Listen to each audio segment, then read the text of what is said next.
Well, each week we're learning more about the coronavirus, and it can be hard to keep up with all the new information. To help sort us through it and these latest developments, we're joined once again by our medical expert. Dr. Arnold Baskies is joining us live. He is past chairman of the National Board of Directors of the American Cancer Society and chair of the Global Cancer Control Advisory Council. Welcome, Dr. Baskies. It's nice to see you again. Good morning, Katie. Well, just days ago, the CDC changed its COVID-19 guidance on how long patients need to be isolated. What do those guidelines now say, and can you tell us what's behind that change? Well, first, what's behind it is the best science that's available and the most knowledge that we have to date.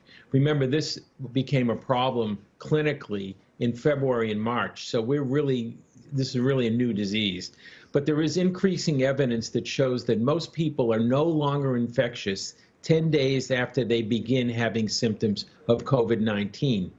People who have been confirmed to have mild to moderate COVID-19 can leave their isolation without receiving a negative test. This is a big change. The recommendation of 10 days is specifically for those who test positive for the virus and have been asked to self-isolate. It does not apply to people who need to quarantine to keep from possibly spreading the virus. Most people who are infected, by the way, develop symptoms after about 5 days, although approximately 20 to 40% of people who are infected don't develop any symptoms. So we're learning more and more about this virus every single week that goes by. But the important thing to recognize is that the evidence shows that people who have been confirmed to have mild to moderate COVID-19 can leave their isolation without necessarily getting a negative test. Okay, that is a big change. And Dr. Anthony Fauci said on Friday that a vaccine won't be widely available to the public until several months into 2021. So how certain is it that we will have a vaccine? And is there any way to get back to quote unquote normal without the vaccine? Right. Remember what Tony said. What Tony said is that it won't be widely available, but there probably will be at least one vaccine available to some of us before the end of this year, which is only a few months away now. There are 3 vaccines that are leading the way, and it's very likely that we'll have an effective vaccine, as I said, available in the next 5 to 6 months, with the challenges being scaling up to have enough vaccine for our population and the logistics for delivery. There are 3 companies to keep an eye on right now: the British Oxford AstraZeneca group, the Pfizer BioNTech group, and the Moderna group. The 2 that I think are more interesting right now are the Oxford and Pfizer studies. And the reason I say that is not only did they produce neutralizing antibodies, but they also produced what we call T-cell immunity. And that, I think, is going to be incredibly important. By the way, there's also a lot going on in the world of therapeutics. We now have several drugs that are active and can reduce the morbidity of this disease. So we've made a lot of progress in a very short. Is reportedly preparing to launch a, quote, flurry of large clinical trials to test new approaches to treating COVID-19. What can you tell us about those approaches? Well, flurry of trials is really the watchword here.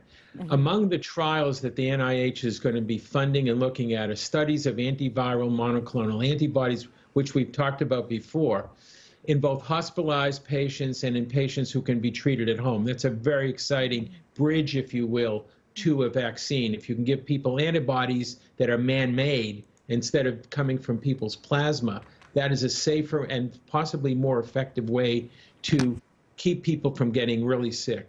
There are also studies of drugs to treat an overreaction of the immune system, which we know happens in a large number of people who end up in the ICU.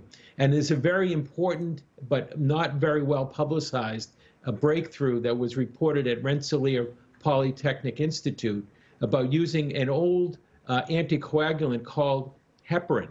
Heparin is used to treat blood clots, and it's been shown that heparin can actually trap or decoy the virus and prevent you from getting sick from it. So Rensselaer is going to be studying an inhaled version of the heparin. So stay tuned. That could be a very exciting breakthrough. But I would caution to tell you that this is preliminary, but I think it's very promising work.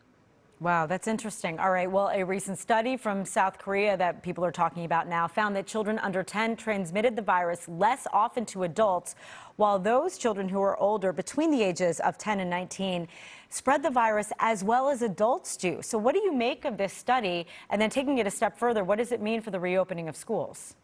Well, while all children are capable of getting the virus that causes COVID-19, they don't become as sick as adults. And that's part of the important message that's starting to break through.